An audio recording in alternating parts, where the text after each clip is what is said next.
আল্লাহ তাআলা কিয়ামতের দিন ডাক দিয়ে বলবেন, হে দুনিয়ার ওই সমস্ত মানুষেরা যারা একমাত্র আমি আল্লাহর ভয়ে কাউকে ভালোবাসতা, একমাত্র আমি আল্লাহকে কেন্দ্র করে তোমরা ভালোবাসতা, একমাত্র মহব্বত রাখতা আমি আল্লাহর জন্য, কাউকে ঘৃণা করলে এটাও আমি আল্লাহর জন্য ঘৃণা করতা, তোমরা আজকে আমার সামনে চলে আসো, আমি আল্লাহ তাআলা তোমাদেরকে আজকে আমার আরশের ছায়ার নিচে ছায়া দেব। ওই দিন আরশের ছায়া ছাড়া আর কোনো ছায়া থাকবে না, একমাত্র ছায়া বলতে আল্লাহর আরশের রহমতের ছায়া থাকবে। ওখানে যারা থাকবে তাদের কোনো পিপাসা থাকবে না, কোনো খাবারের অভাব থাকবে না, রোদ্রের তাপ থাকবে না। মুস্তাদরাকে হাকিমের হাদিস, قال رسول الله صلى الله تعالى عليه وسلم من أعطى لله ومنع لله وأحب لله وأبغض لله وأنكح لله فقد استكمل الإيمان. বিশ্বনবী মুহাম্মদুর রাসূলুল্লাহ সাল্লাল্লাহু আলাইহি ওয়াসাল্লাম বলেন, হে দুনিয়ার মানুষেরা, যখন তোমাদের কারো মধ্যে আল্লাহর ভয় চলে আসবে, কারো মধ্যে যদি আল্লাহর জন্য ভালোবাসাটা চলে আসবে, তখন বুঝতে পারবা ওই বান্দা কয়েকটা কাজ করবে। এক নম্বর কাজ হলো, সে যদি দুনিয়ার মানুষকে কিছু দান করে থাকে, কিছু দিয়ে থাকে, এটা হবে একমাত্র আল্লাহর জন্য। সমাজের যেখানেই দান খয়রাত করুক না করুক, সব জায়গায় দেয় আল্লাহর জন্য। সমাজের বড় নেতা হওয়ার জন্য দান করে না, সমাজের মানুষ থেকে ভোট আদায় করার জন্য দান করে না, বরং দান করে একমাত্র কার জন্য? আল্লাহর জন্য দান করে। আবার যদি সমাজের কোন মানুষকে দান করা থেকে বিরত থাকে, এটাও হবে একমাত্র আল্লাহর জন্য। অর্থাৎ ওই ব্যক্তি আল্লাহকে মানে না, বিদায় আমিও ওই ব্যক্তিকে কিছু দেই না। এইভাবে যদি কেউ দান করে, আবার কাউকে দান করা থেকে বিরত থাকে আল্লাহর জন্য। আর যদি কাউকে ভালোবাসে, এটাও আল্লাহর জন্য। এবং যদি কাউকে ঘৃণা করে, এটাও আল্লাহর জন্য। কারোর সাথে যদি বিবাহ বন্ধনে আবদ্ধ হয়, এটাও আল্লাহর জন্য। রাসূল সাল্লাল্লাহু আলাইহি ওয়াসাল্লাম বলেন, ফাকাদ ইসতাকমালাল ঈমান। এই বান্দা দুনিয়ার সব কিছু করেছে আল্লাহর জন্য, মানুষকে দান করে, এটাও আল্লাহর জন্য, দান থেকে বিরত থাকে, এটাও আল্লাহর জন্য, কাউকে মহব্বত করে ভালোবাসে, এটাও আল্লাহর জন্য, কারো মহব্বত থেকে দূরে থাকে, ঘৃণা করে, এটাও আল্লাহর জন্য। রাসূল বলেন, এই ব্যক্তির ঈমান পরিপূর্ণ হয়ে গেল। বলেন সুবহানাল্লাহ। তাহলে আল্লাহর জন্য ভালোবাসলে, আল্লাহর জন্য মানুষের সাথে সম্পর্ক রাখলে আমার ঈমান ঠিক হয়। আবার কাউকে ঘৃণা করতে হলে এটাও আল্লাহর জন্য ঘৃণা করে, আমার ঈমান পূর্ণ হয়ে যায়, ঈমান সুন্দর হয়ে যায়। এরপরে মুস্তাদরাকে হাকিমের মধ্যে আরেকটা হাদিস, বিশ্বনবী সাল্লাল্লাহু আলাইহি ওয়াসাল্লাম বলেন, আহাব্বুল আ'মালি ইলাল্লাহি আল হুব্বু ফিল্লাহি ওয়াল বুগদু ফিল্লাহ। বিশ্বনবী সাল্লাল্লাহু আলাইহি ওয়াসাল্লাম বলেন, আল্লাহর কাছে সবচেয়ে প্রিয় আমল হলো যে দুনিয়ার কোন মানুষের সাথে যদি আমি সম্পর্ক রাখি, মহব্বত করি, ভালোবাসি, এটা হবে আল্লাহর জন্য। কার জন্য? আল্লাহর জন্য। আল্লাহর জন্য হবে। আবার আল বুগযু ফিল্লাহ, যদি দুনিয়ার কোন মানুষের প্রতি আমি বিদ্বেষ পোষণ করি, শত্রুতা রাখি, এটাও হবে একমাত্র আল্লাহর জন্য। যখন এই দুইটা কাজ আমি করব, এই দুইটা কাজ আল্লাহর কাছে সবচেয়ে প্রিয়। প্রথম নাম্বার ফায়দা হলো আমার ঈমান মজবুত হবে, আর দ্বিতীয় হলো আল্লাহর প্রিয় আমল যদি আমি করি, তাহলে আল্লাহর প্রিয় বান্দাদের অন্তর্ভুক্ত আমি হতে পারবো। লাহুমুল বুশরা ফিল হায়াতিদ দুনিয়া ওয়া ফিল আখিরাহ, তাদের জন্য দুনিয়ায়ও সুসংবাদ, দুনিয়ায়ও আল্লাহ তাআলা তাদেরকে উত্তম ভাবে চালাবেন, আবার আখিরাতের ঘাটিগুলোতেও তাদের কোনো ক্ষতি হবে না, তারা কোনো বিপদের সম্মুখীন হবে না। এরপরে বিশ্বনবী সাল্লাল্লাহু আলাইহি ওয়াসাল্লাম আরেকটা হাদিসের মধ্যে বলেন, মুসলিম শরীফের হাদিস, আন আবি হুরায়রা রাদিয়াল্লাহু তাআলা আনহু قال قال رسول الله صلى الله تعالى عليه وسلم إن الله تعالى يقول يوم القيامة أين المتحابون لجلالي আল্লাহ তাআলা কিয়ামতের দিন ডাক দিয়ে বলবেন, হে দুনিয়ার ওই সমস্ত মানুষেরা যারা একমাত্র আমি আল্লাহর ভয়ে কাউকে ভালোবাসতা, একমাত্র আমি আল্লাহকে কেন্দ্র করে তোমরা ভালোবাসতা, একমাত্র মহব্বত রাখতা আমি আল্লাহর জন্য, কাউকে ঘৃণা করলে এটাও আমি আল্লাহর জন্য ঘৃণা করতা, তোমরা আজকে আমার সামনে চলে আসো, আমি আল্লাহ তাআলা তোমাদেরকে আজকে আমার আরশের ছায়ার নিচে ছায়া দেব। ওই দিন আরশের ছায়া ছাড়া আর কোনো ছায়া থাকবে না, একমাত্র ছায়া বলতে আল্লাহর আরশের রহমতের ছায়া থাকবে। ওখানে যারা থাকবে তাদের কোনো পিপাসা থাকবে না, কোনো খাবারের অভাব থাকবে না, রোদ্রের তাপ থাকবে না। এছাড়া যারা অন্য জায়গা দিয়ে থাকবে তারা তাপের কারণে সূর্য যখন মাথার উপরে চলে আসবে তারা গরমে টিকতে পারবে না, তাদের ঘাম পড়তে পড়তে রক্ত পুষ পড়তে পড়তে গলা পর্যন্ত পানি হয়ে যাবে, ঘামের পানি। দুনিয়ার কোন সাধারণ সুগন্ধিযুক্ত পানি না, বরং জাহান্নামীদের ঘানে পুজে তাদের গলা পর্যন্ত হয়ে যাবে, হাঁটতে পারবে না তারা। ওই কঠিন দিনে আল্লাহ তাআলা যারা একমাত্র আল্লাহর জন্য দুনিয়ার মানুষকে ভালোবাসবে, একমাত্র দুনিয়ার মানুষের প্রতি মহব্বত রাখবে, কারো প্রতি বিদ্বেষ পোষণ করতে হলেও একমাত্র আল্লাহর জন্য বিদ্বেষ পোষণ করবে, আল্লাহ তাআলা ওই সমস্ত বান্দাদেরকে তার আরশের নিচে ছায়া দিবেন। সুবহানাল্লাহ, সুবহানাল্লাহ। অন্য হাদিসের মধ্যে রাসূল সাল্লাল্লাহু আলাইহি ওয়াসাল্লাম বলেন, সাবআতুন ইউযিল্লুহুমুল্লাহু ইয়াওমাল কিয়ামাতি লা যিল্লা ইল্লা যিল্লু। আল্লাহ তাআলা কিয়ামতের দিন 7 শ্রেণীর মানুষকে আল্লাহর আরশের নিচে ছায়া দিবেন। তার মধ্যে এক শ্রেণী হলো রাজুলানি তাহাব্বা ফিল্লাহ ইজতামাআ আলাইহি ওয়া তাফাররাকা আলাইহি। দুনিয়ার ওই সমস্ত বান্দারা যারা দুইজন মানুষ একজন আরেকজনকে ভালোবেসেছে, মহব্বত করেছে আল্লাহর জন্য, দুইজন এক জায়গায় জমা হয়েছে আল্লাহর জন্য। বলেন আমরা এখানে সবাই একত্রিত হয়েছি কার জন্য? আল্লাহর জন্য। আল্লাহর জন্য আমরা একত্রিত হয়েছি। তবে আমরা একমাত্র আল্লাহর মহব্বতের জন্য, আল্লাহর ভালোবাসার জন্যই আমরা একত্রিত হই, আবার আলাদাও হয়ে যায়। এই জন্য বিশ্বনবী মুহাম্মদুর রাসূলুল্লাহ সাল্লাল্লাহু আলাইহি ওয়াসাল্লাম বলেন, ইজতামাআ আলাইহি ওয়া তাফাররাকা আলাইহি। তারা আল্লাহর জন্য কাউকে ভালোবাসে, আবার আল্লাহর জন্য কাউকে ঘৃণা করে। যখন এক জায়গায় হয় এটাও আল্লাহর জন্য, আবার কারো থেকে যদি দূরে হয় এই দূরে হওয়াটাও আল্লাহর জন্য। অর্থাৎ ভালো মানুষদের কাছে থাকে আর মন্দ মানুষদের থেকে দূরে হয়ে যায়। আমার বন্ধু সে ততক্ষণ পর্যন্ত থাকতে পারে যতক্ষণ সে আল্লাহকে মানে, রাসূলকে মানে। আমার বন্ধু যখন আল্লাহকে মানে না, রাসূলকে মানে না, আমার বন্ধু যখন আলেমুন আমাদের সম্মান করে না, সমাজের দিনদার মানুষদেরকে সম্মান করে না, দ্বীনকে ভালোবাসে না, কোরআনকে ভালোবাসে না, হাদিসকে ভালোবাসে না, তখন আমার ওই বন্ধুর কাছে আর আমি থাকতে পারবো না, তার থেকে আমি আলাদা হয়ে যাব।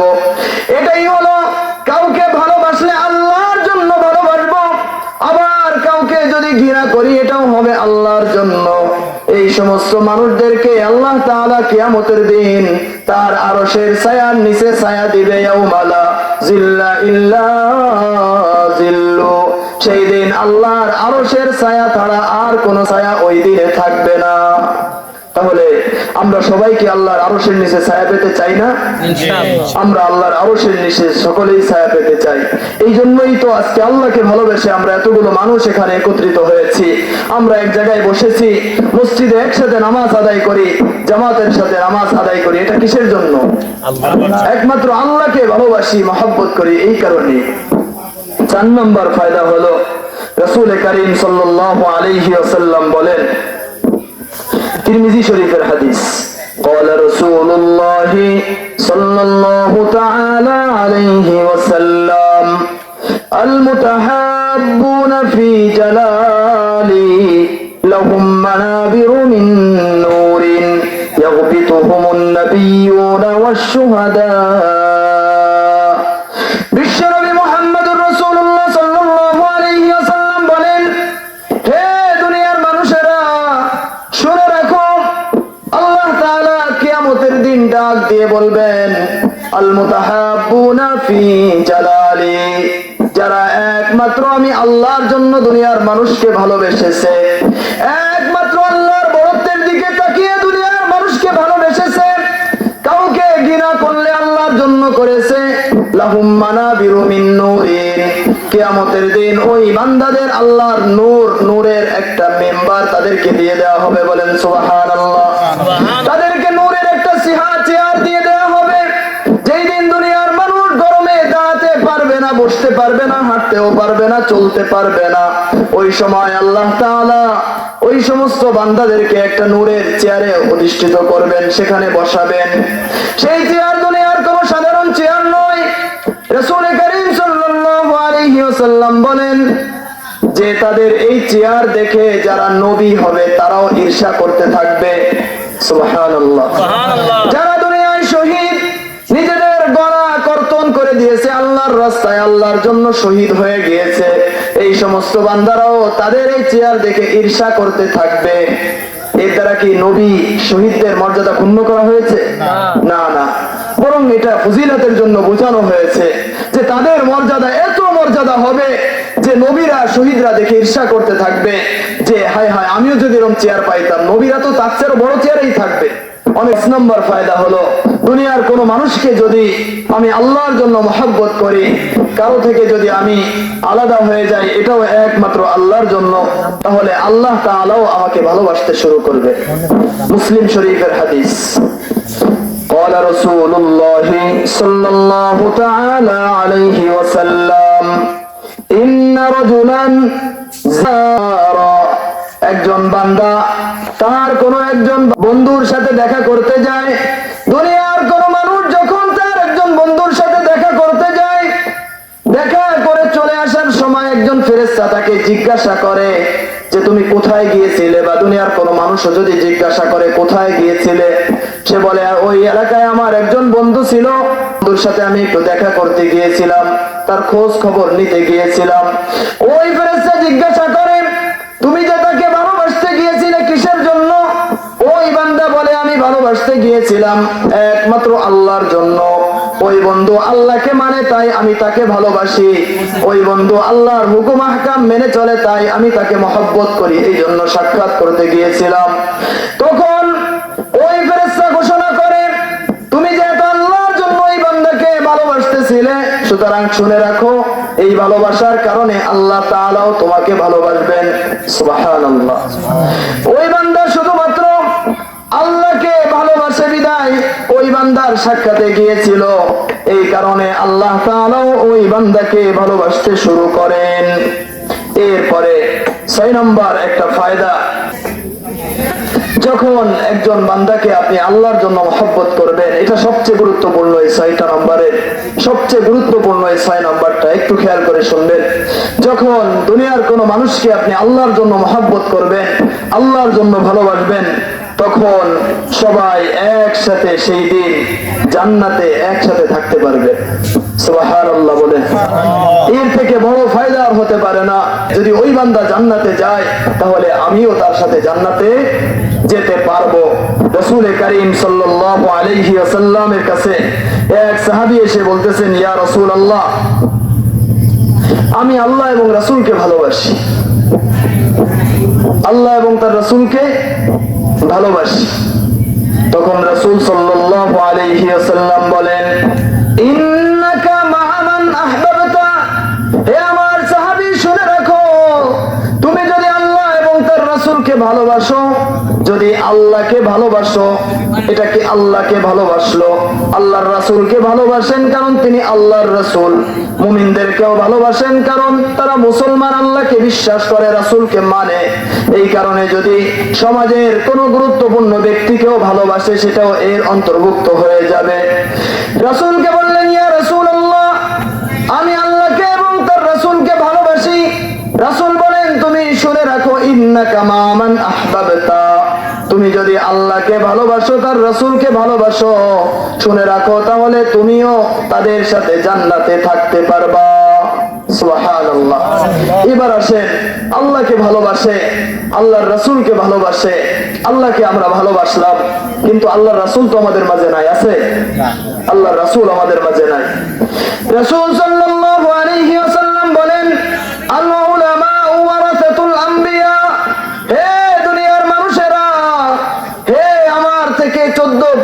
বছর পরের মানুষেরা শুনে রাখো, তোমরা তো আমি রাসূলকে পাবা না, আমি রাসূলকে দেখতে পারবা না, কিন্তু রাসূলের ওয়ারিসরা তোমাদের মাঝে থাকবে। আল উলামা ওয়ারাসাতুল আম্বিয়া, উলামা একরাম হলেন রাসূলের ওয়ারিস, উলামা একরাম হলো রাসূলের প্রতিনিধি। সুতরাং যারা রাসূলকে ভালোবাসতে চায় এরা যেন উলামা একরামকে মহব্বত করে। যারা রাসূলকে ভালোবাসতে চায় এরা যেন মহল্লার ইমামকে ভালোবাসে। যারা রাসূলকে ভালোবাসতে চায় এরা যেন রাসূলের সুন্নাতকে ভালোবাসে, রাসূলের সুন্নাতের অনুসারী যারা তাদেরকে ভালোবাসে, আলেমকে ভালোবাসে, মাদ্রাসাকে ভালোবাসে, মাদ্রাসার তলেবে ইলমদেরকে ভালোবাসে, মাদ্রাসার উস্তাদদেরকে ভালোবাসে, মাদ্রাসার দান খয়রাত করতে ভালোবাসে।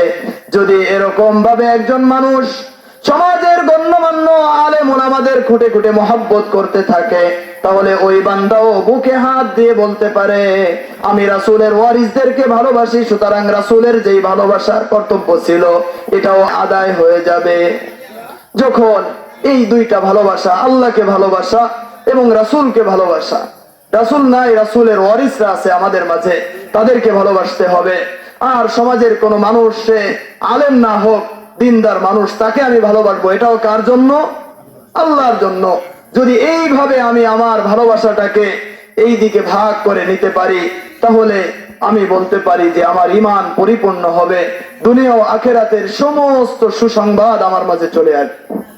যদি এর বিপরীত কেউ কখনো সমাজের গণ্যমান্য ব্যক্তিদের মহব্বত না করে, সমাজের গণ্যমান্য ব্যক্তি বলতে আমরা কি বুঝি? আমরা তো বুঝি মেম্বার, চেয়ারম্যান, সমাজের গণ্যমান্য ব্যক্তি না। দ্বীনের ক্ষেত্রে সমাজের সবচেয়ে বড় ব্যক্তি হলো যে আল্লাহকে ভালোবাসে, আল্লাহকে মহব্বত করে, দ্বীনের কথা মানে, হাদিসের কথা মানে, কোরআন মানে, সুন্নাহ মানে, সেই হলো সমাজের গণ্যমান্য ব্যক্তি। চাই আমাদের সমাজের অবস্থানে সে যতই নিম্নমানের মানুষ হোক না কেন। এই জন্য আমরা যারা কোরআন মানে, হাদিস মানে, রাসূলের কথা বলে, কোরআনের কথা বলে, এদেরকে আমরা মহব্বত করব।